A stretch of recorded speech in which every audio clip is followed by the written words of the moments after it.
Hello students. Previous classes में हमने learning की मीनिंग और लर्निंग के कॉन्सेप्ट को समझा था। आज की क्लास में हम लोग फैक्टर अफेक्टिंग लर्निंग की बात करेंगे। हम देखने की कोशिश करेंगे कि वे कौन कौन से फैक्टर्स हैं जो लर्निंग को अफेक्ट करते हैं, है ना। तो आज की क्लास बहुत ही इंपॉर्टेंट है। इम्पॉर्टेंट इस सेंस से है कि एज ए टीचर हमें पता होना चाहिए कि स्टूडेंट की लर्निंग किन किन चीज़ों से प्रभावित होती है, किन किन चीज़ों के नेगेटिव इम्पैक्ट होते हैं और किन किन चीज़ों के पॉजिटिव इम्पैक्ट होते हैं। जिन चीज़ों के नेगेटिव इम्पैक्ट होते हैं उस काम को करने से हमें बचना होगा, और जिन चीज़ों के पॉजिटिव इम्पैक्ट होते हैं उन सारे कामों को हमें करना होगा जिससे बच्चों की लर्निंग प्रमोट हो सके, है ना। एक बार फिर से रिवाइज करते हैं, रिकॉल करते हैं डिफिनीशन ऑफ लर्निंग। अब उन्होंने डिफाइन किया था और देखा था कि चेंज इन बिहेवियर और modification is in behaviour is known as learn. हम लोगों ने देखा था कि अगर किसी व्यक्ति के स्वभाव में परिवर्तन हो जाए या स्वभाव में कुछ सुधार हो जाए तो सुधार को हम लर्निंग कह सकते हैं। एक डिफिनेशन स्क्रीन पे और आपके शो हो रही है। Learning is a permanent behavioural change through experience. यानी कि जो व्यवहार का परिवर्तन है अगर वो परमानेंट हो रहा है तो परमानेंट कैसे होगा? जब हम एक्सपीरियंस के थ्रू बिहेवियरल चेंज करें। हमें जिन चीज़ों का अनुभव प्राप्त हो जाता है, जिन चीज़ों का हमें अनुभव प्राप्त हो जाता है उन चीज़ों के लिए हम ये हमारे माइंड में चीज़ें वो चीज़ें फिक्स हो जाती हैं और हमें जैसा महसूस होता है हम उस पर्टिकुलर चीज़ के लिए हम वैसा ही रिएक्शन या वैसा ही अपने मन में एक थॉट जन बना लेते हैं, तो वो लर्निंग कहते हैं। ठीक है, यहाँ पे डिफाइन किया हमने कैसे किया है। यहाँ पे learning is a permanent behavioural change through experience. It is the act of acquiring new skill, knowledge, information, etc। अनुभव के माध्यम से सीखना एक स्थायी व्यवहार परिवर्तन है। यह नया कौशल, ज्ञान, सूचना आदि प्राप्त करने का कार्य है ना। तो अब हम ये देखना है कि एक चाइल्ड का या एक स्टूडेंट का की लर्निंग किन किन वेरिएबल्स पे डिपेंडेंट है। तो देखो ये 3 टाइप्स के फैक्टर्स होते हैं जो लर्निंग प्रोसेस को प्रभावित करती है या उस पर अपना असर डालती है। जो पहला प्रोसेस है, जो पहला पार्ट है इसका, उस पहले पार्ट को हम कहते हैं इंडिविजुअल वेरिएबल। जो इसका सेकंड मेजर पार्ट है उसे कहते हैं मेथड वेरिएबल, और थर्ड है टास्क वेरिएबल यानी व्यक्तिगत चर। हर व्यक्ति की पर्सनालिटी अपने में यूनिक होती है, आप जानते हैं, है ना। तो व्यक्तिगत रूप से कौन कौन सी चीजें किसी व्यक्ति के या किसी विद्यार्थी के लर्निंग को इफेक्टेड करता है उन सारी बातों को हम इंडिविजुअल वेरिएबल्स के अंडर पढ़ते हैं। ठीक है। मेथड वेरिएबल मीन्स पढ़ाने के तरीका। पढ़ाने का तरीका कैसे लर्निंग को अफेक्ट करता है, और जो हम स्टूडेंट्स को जो वर्क कराते हैं, जो उनको कार्य देते हैं, जो टास्क देते हैं, वो टास्क किसी स्टूडेंट के लर्निंग को कैसे इफेक्टेड करता है। इन 3 चीजों को हम यहाँ पढ़ने वाले है ना। तो पहला क्या पढ़ेंगे हम लोग? पहला हम लोग देखेंगे इंडिविजुअल वेरिएबल या व्यक्तिगत चर। दूसरा हम लोग देखेंगे विधि चर, और तीसरा हम लोग देखेंगे कार्य चर। सबसे पहले हम लोग बात करते हैं यहाँ पे इंडिविजुअल वेरिएबल की बात करेंगे। इंडिविजुअल वेरिएबल का मतलब, इंडिविजुअल वेरिएबल से मतलब हमारा है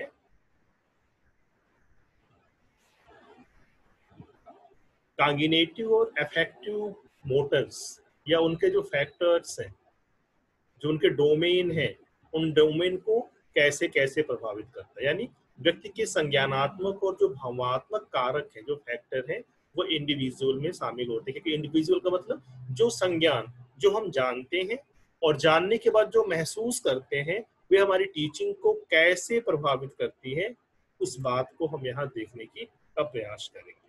तो जो पहला फैक्टर है वो इंटेलेक्चुअल फैक्टर है। ठीक है। इंटेलेक्चुअल फैक्टर का मतलब क्या? आप जानते हो कि हर स्टूडेंट की आईक्यू अलग अलग, किसी की आईक्यू बहुत ही ज्यादा होती है, किसी की आईक्यू कम होती है। कुछ विद्यार्थी बौद्धिक रूप से सक्षम होते हैं, कुछ विद्यार्थी बौद्धिक रूप से अक्षम होते हैं। कोई विद्यार्थी किसी चीज को जल्दी जल्दी समझ लेता है, कोई विद्यार्थी किसी चीज को समझने में थोड़ा सा वक्त लगाता है ना। तो पहला फैक्टर तो यही है, इंटेलेक्चुअल फैक्टर। जो विद्यार्थी जितना ही इंटेलिजेंट होगा, जिसकी बौद्धिक क्षमता जितना ज्यादा होगी, वो उतना ईजी है और उतने जल्दी से ही वो चीजों को सीख पाएगा। और जिसकी बौद्धिक क्षमता कम होगी, वे धीरे धीरे सीखेगा या वो नहीं सीख पाएगा, है ना। ये पहला फैक्टर हो गया इंटेलेक्चुअल या बौद्धिक कारक। तो पहला कारक क्या हो गया? बौद्धिक कारक या इंटेलेक्चुअल फैक्टर। ये फैक्टर ये बताता है कि जो विद्यार्थी पढ़ने में तेज या पढ़ने में कमजोर अपनी बौद्धिक क्षमताओं के कारण होता है, जिसकी आईक्यू जितना ज्यादा, वो उतना ही कुशलता से चीजों को सीख लेता है। जिसकी आईक्यू कम होती है, जो डिसेबल होता है, वो थोड़ा सा देर में सीखता है या थोड़ा सा परेशानी के साथ, है ना। अब दूसरे फैक्टर की हम बात करेंगे, मेंटल फैक्टर। मेंटल फैक्टर का मतलब क्या? मेंटल फैक्टर का मतलब होता है मानसिक कारक से। ये मानसिक कारक कौन कौन चीजें होती है? मानसिक कारक का जो पहला कारक है बेटा, वो इंटरेस्ट है या रुचि। जिन चीजों को हमारी रुचि अच्छी होती है, जो चीजें पढ़ने में हमको मजा आता है, जिन चीजों को लगाने में बहुत अच्छा लगता है, उन चीजों में हम बेहतर कर पाते हैं। जैसे कुछ लोगों को मैथमेटिक्स लगाना बहुत ही पसंद है, कुछ लोगों के लिए मैथमेटिक्स से बुरा कोई पेपर चैप्टर नहीं होता, कोई दूसरा विषय नहीं होता। तो जिनको गणित लगाना अच्छा लगता है, उनके लिए गणित बहुत ही आसान है, और जिनके लिए गणित लगाना अच्छा नहीं लगता, उनके लिए गणित बहुत ही कठिन है। ऐसे ही कुछ लोगों को लिटरेचर पसंद होता है, कुछ लोगों को लिटरेचर नहीं पसंद होता है, कुछ लोगों को सोशल पसंद होता है, कुछ लोगों को साइंस पसंद होता है। यानी हमारा जिधर इंटरेस्ट होता है, हमारा जिस एरिया में इंटरेस्ट ज्यादा होता है, हमें उसको सीखने में आसानी होती है, और जिधर इंटरेस्ट नहीं होता उसे सीखने में हमें तकलीफ महसूस होती है। ऐसे ही हमारे एटीट्यूड, हमारे एप्टीट्यूड भी हमारे भी मेंटल फैक्टर के अंतर्गत आते हैं। एटीट्यूड का मतलब हमारा दृष्टिकोण, हम जो सोचते हैं, जो समझते हैं, हम जिन चीजों को के लिए हमारा जैसा व्यू है, हम वैसा ही सुनना और समझना चाहते हैं। हम किसी नई चीज को जल्दी से धारण नहीं करते, ठीक है। तो हमारी रुचियां, हमारा दृष्टिकोण और हमारी योग्यता, ये तीन ऐसे मेंटल फैक्टर्स हैं जो किसी बच्चे के लर्निंग को पर इफेक्ट डालते हैं। हमें जिस चीज को सीखने में रुचि होती है, जिस चीज के लिए हमारा दृष्टिकोण धनात्मक होता है, और जिन चीजों के बारे में हम पहले से कुछ जानते हैं, उनको हम जल्दी जल्दी सीख लेते हैं। जिनको नहीं जानते, उसमें उसको सीखने में थोड़ी सी कठिनाई है ना। आपकी स्क्रीन पे भी शो हो रहा है, interest, attitude, aptitude are also important in the field of learning. They play a vital role in the mental and general behavior of the individuals. These things are increases the rate of learning. है ना। ये चीजें क्या करती हैं? ये चीजें learning को क्या करती हैं? लर्निंग को प्रमोट करने का काम करती है, लर्निंग को बढ़ाने का काम। अब हम बात करते हैं तीसरे फैक्टर के। तीसरा फैक्टर होता है emotional and social factors. Emotional factor और सोशल फैक्टर का मतलब क्या होगा? इमोशंस का मतलब हमारी भावनाएं और हमारे सामाजिक कार्य। हमारी भावनाओं का मतलब क्या होगा? हमारी भावनाओं का मतलब होता है जिन चीजों को सीखने में हमें मजा आता है, जिन चीजों को सीखना हमें पसंद है, जिस काम को हमें करना पसंद है, उस काम में हम ज्यादा अच्छे हो जाते। जैसे कुछ लोगों को म्यूजिक सुनना बहुत ही अच्छा लगता है, कुछ लोगों को खेलना अच्छा लगता है, कुछ लोगों को कुछ चीजें पसंद नहीं होती, कुछ लोगों को म्यूजिक नहीं पसंद होती, कुछ लोगों को खेलना नहीं पसंद होता है, कुछ लोगों को मैथमेटिक्स लगाना बड़ा अच्छा लगता है। तो हमारी सोशल फीलिंग या हमारी एक तरह से कह सकते हैं हमारा इमोशन हमें जिस काम को करने के लिए प्रेरित करता है, उस काम को हम ज्यादा आसानी से कर। जैसे अगर हमें भी मूवी देखने को कह दिया जाए, तो हम 2 से 3 मूवी देख सकते बिना थके। लेकिन अगर पढ़ने को कह दिया जाए, तो 1 घंटे की पढ़ाई में 3 बार हमको अपनी बैक सीधी करनी पड़ती है, 4 बार घड़ी देखनी पड़ती है, प्यास लग जाती है, भूख लग जाती है, ये सारी चीजें होती है। क्यों? क्योंकि मूवी देखने में मजा आता है और पढ़ना सजा जैसा लगता है, इसलिए ऐसा हो जाता है। तो बात समझ में आ रही है? तो ये जो फैक्टर्स हैं, जो सोशल और इमोशनल फैक्टर्स हैं, ये भी हमारे लर्निंग को इफेक्टेड करता है। सामाजिक कारक की बात अगर करें, सोशल फैक्टर की बात करें, तो हम कह सकते हैं कि सोशल फैक्टर का मतलब होता है सपोर्ट, या जो सोसाइटी से सपोर्ट हो, या जिस तरह का घर में एनवायरनमेंट हो। अगर मदर फादर अगर खिलाड़ी हैं तो बच्चे का भी खेलने में इंटरेस्ट लग जाता है। मदर अगर अच्छी सिंगर है तो बेटियां भी गाना गाना शुरू कर देती है। तो कहने का मतलब क्या हुआ, ये सोशल और इमोशनल फैक्टर्स दोनों हमारी लर्निंग को इफेक्टेड करते हैं। ठीक है। जो अगला फैक्टर है इंडिविजुअल में, वो है फिजिकल फैक्टर। फिजिकल फैक्टर का मतलब होता है भौतिक कारक। भौतिक कारक से मतलब है हमारे स्वास्थ्य से, है ना। अगर हम फिजिकली फिट हैं तो हम कुछ ज्यादा समय तक पढ़ पाते हैं। जिस दिन हमें बुखार आ जाता है, या हमको पेन होने लगता है, या जिस दिन हमें क्लास में हेडेक हो जाता है, उस दिन क्या होता है, उस दिन की क्लास हमारी अच्छी नहीं जाती, हमें कुछ समझ नहीं आता। तो कहने का मतलब ये है कि लर्निंग पे हमारा स्वास्थ्य भी प्रभाव डालता है ना। तो इसलिए हम कह सकते हैं कि जो फिजिकल फैक्टर है वो हमारे स्वास्थ्य, हमारे पोषण, हमारी शारीरिक कमियों आदि पर निर्भर करता है। और जो क्या करता है, जो हमारी लर्निंग को प्रभावित करता है। अगर स्वास्थ्य अच्छा है तो हम ज्यादा देर तक अच्छे से जल्दी से चीजों को लर्न कर लेंगे। अगर हमारा स्वास्थ्य बुरा है तो हमें समय लगेगा, है ना। जो नेक्स्ट इसका पार्ट है, नेक्स्ट जो पॉइंट है वो है इन्वायरमेंटल फैक्टर। या इन्वायरमेंटल फैक्टर का मतलब होता है वातावरण, वातावरणीय कारक। वातावरणीय कारक का मतलब कि यहाँ पे स्कूल इन्वायरमेंट या होम इन्वायरमेंट से मतलब, अगर हम स्कूल में पढ़ाई करते हैं और स्कूल में जरा सोचो बैठने की अच्छी व्यवस्था ना, क्लास में खूब हमें गर्मी लगती हो, क्लास में अंधेरा हो, या क्लास का जो इन्वायरमेंट है वो अच्छा ना हो, बच्चे खूब ज्यादा शोर करते हैं, या क्लासेस में कोई खिड़कियां ना हो, एयर वेंटिलेशन ना हो, तो ऐसे कंडीशन में क्या होगा, हम जल्दी थक जाएंगे, हम चीजों को नहीं सीख पाएंगे। जैसे कि एज्यूम करो कि मान लो एक क्लास में एक बेंच रखी हुई है, उस पर 3 लोग बड़े आराम से बैठ सकते, चलो 4 बैठ लिए, थोड़ी सी दिक्कत से बैठ गए। अगर 5वां व्यक्ति उस पर बैठ गया तो हम उस सीट पे एडजस्ट होते ही रह जाएंगे, टीचर पढ़ा के चले जाएंगे और हमें कुछ समझ नहीं आएगा। तो कहने का मतलब ये है बेटा कि ये इन्वायरमेंटल जो इन्वायरमेंटल इफेक्ट है वो भी हमारे लर्निंग को प्रभावित करता है, हमारे अधिगम को या हमारे सीखने को प्रभावित करता है। अगर अच्छा वातावरण है, सुविधापूर्ण वातावरण है, तो वहाँ पढ़ाई अच्छे ढंग से हो पाती है। अगर वातावरण अच्छा नहीं है तो वहाँ पढ़ाई हम अच्छे ढंग से नहीं कर पाते, है ना। अब हम बात करेंगे टीचर रिस्पॉन्सिबिलिटी की। जो अगला फैक्टर है वो क्या है, टीचर रिस्पॉन्सिबिलिटी का। टीचर रिस्पॉन्सिबिलिटी का मतलब क्या है, अगर शिक्षक अपनी अपनी अकाउंटेबिलिटी समझता है, अपनी जवाबदेही समझता है, टीचर का व्यक्तित्व कैसा है, उसका पर्सनालिटी कैसी है, वो टीचर से कैसे बिहेव कर, स्टूडेंट से कैसे बिहेव करता है, ये सब कुछ भी लर्निंग को प्रभावित करता है। जैसे जरा सोचो, एक टीचर जिसे क्लास में आती है क्लास सारी डर जाती हो, तो ऐसे टीचर से क्या बच्चा कनेक्ट हो पाएगा, नहीं कनेक्ट हो पाएगा। ऐसे टीचर के टेयर के कारण क्या होगा, बच्चा उससे न तो कुछ पूछ पाएगा, न तो उसकी बात सुन पाएगा, न तो उससे कुछ समझ पाएगा, है ना। एक टीचर ऐसा हो जो बच्चों की हमेशा हेल्प करता हो, बच्चों की बातों को सुनता हो, उनकी सारी प्रॉब्लम को सॉर्ट आउट कर लेता हो, तो उससे क्या होगा, उससे टीचर से सारे स्टूडेंट क्या होंगे, कनेक्ट हो जाएंगे।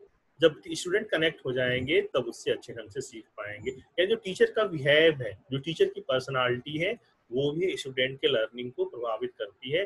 अगर उसकी पर्सनालिटी अगर पॉजिटिव है, मोटिवेशनल अगर पर्सनालिटी है टीचर का, तो स्टूडेंट्स ज्यादा ग्रोथ करते हैं, उस टीचर से ज्यादा अच्छे से सीख पाते हैं। और जिस टीचर का टेरर अच्छा हो ज्यादा होता है क्लास में, जो टीचर थोड़े से बच्चों से घुल मिल नहीं पाते, तो ऐसे टीचर्स से बच्चे कम जुड़ पाते हैं और उनकी लर्निंग जो है इससे प्रभावित हो जाती है ना। अब अगला अगला पॉइंट इसमें है रेडीनेस। रेडीनेस माने तैयारी। अगर हम पढ़ने के लिए तैयार हैं, हम चीजों को सीखने के लिए तैयार हैं, हम अंदर से मोटिवेटेड हैं, उन चीजों को हम अच्छे से सीख पाए। एक छोटा सा एग्जांपल अगर हम यहाँ पे ले, अगर हम किसी स्टूडेंट्स को ये बता दें कि देखो बेटा ये जो आज टॉपिक है ये इतना इंपॉर्टेंट टॉपिक है कि वो एग्जाम में आने वाला है, तो क्या होगा, तो बच्चा तुरंत पढ़ने को तैयार हो जाएगा। और अगर बच्चा उसको सीखने को तैयार नहीं है, उसके प्रति वो मोटिवेटेड नहीं है, उसके लिए उसके अंदर सकारात्मक दृष्टिकोण नहीं है, तो क्या होगा, चीजों को हम जल्दी से नहीं सीख पाएंगे। जिन चीजों को सीखने के लिए हम अंदर से तैयार नहीं है, जिन चीजों को हम अंदर से सीखना नहीं चाहते, उन चीजों को हम नहीं सीख सकते। कहा भी गया है कि घोड़े को हम तालाब तक ले जा सकते हैं, पानी पीने के लिए विवश नहीं कर सकते, है ना। आपको क्लास में रखा जा सकता है, आपको पढ़ने के लिए अरेंज किया जा सकता है, लेकिन आपको पढ़ने के लिए फोर्स नहीं किया जा सकता है। जब तक आप अंदर से रेडी नहीं होंगे, पढ़ने को तैयार नहीं होंगे, तब तक आप पढ़ नहीं सकते। तो टीचर का एक काम ये भी होता है कि बच्चों को पढ़ने के लिए तैयार करे।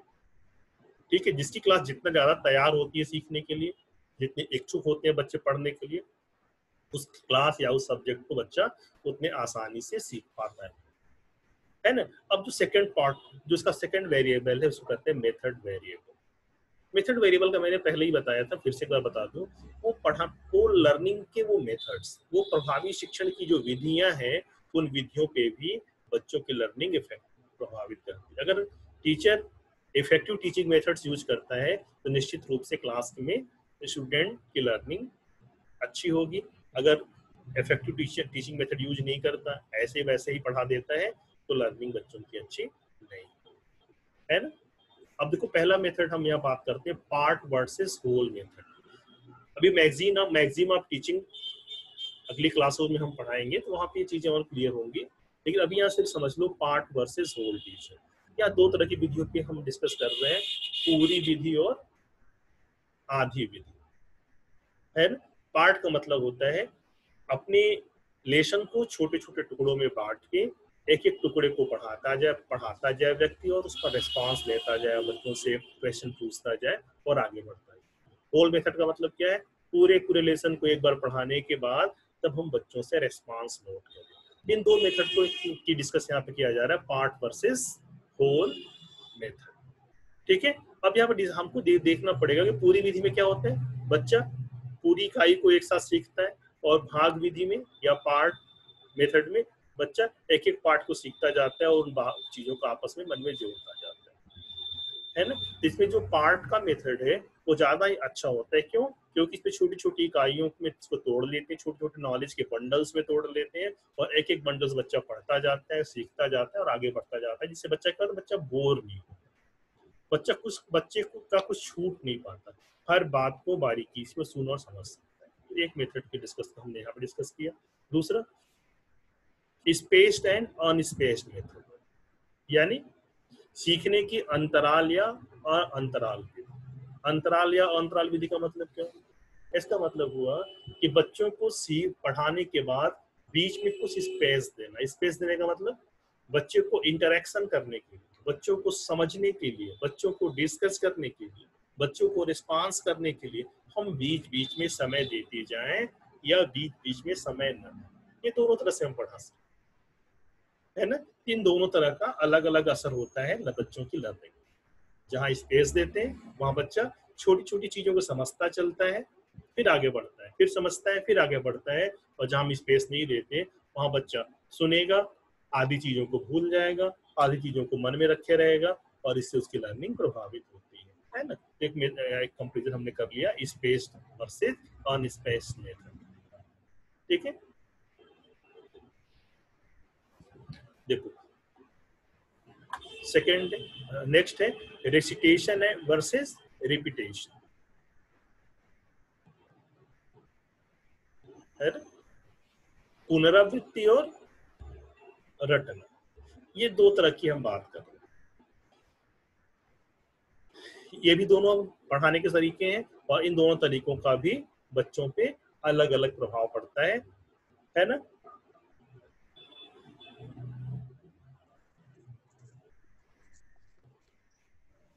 अगला वेरिएबल है बेटा टास्क वेरिएबल। टास्क वेरिएबल का मतलब हुआ कार्य विश्लेषण, यानी बच्चों को जो सीखने की सामग्री दी जाती है उसके प्रकृति पर यह आधारित है। अब अगर इसमें भी देखें तो एक है लेंथ ऑफ द मटेरियल, सीखने की लंबाई बच्चों के लर्निंग को प्रभावित करती है। अगर हम किसी क्लास में पढ़ा लें, उसको ढेर सारा होमवर्क दें या खूब ढेर बहुत ही बड़ा लंबा लेसन पढ़ा दें और कह दें कि कल इसको हम सुनेंगे, तो क्या होगा, जितना मटेरियल का लेंथ ज्यादा होगा बच्चे को मेमोराइज करने में, उसको याद करने में उतना ही ज्यादा समय लगेगा। तो ये भी चीजें प्रभावित करती है बच्चों की लर्निंग। जितना ज्यादा लंबा लेंथ होगा मटेरियल का, बच्चा उतना कम या उतना ज्यादा टाइम लगा के ही लर्निंग कर पाएगा, है ना। तो टीचर को क्या चाहिए, टीचर को चाहिए कि मटेरियल का जो लेंथ है, जो अधिगम सामग्री की साइज है, वे बहुत ही बड़ी ना रखे, वे छोटी ही रखे।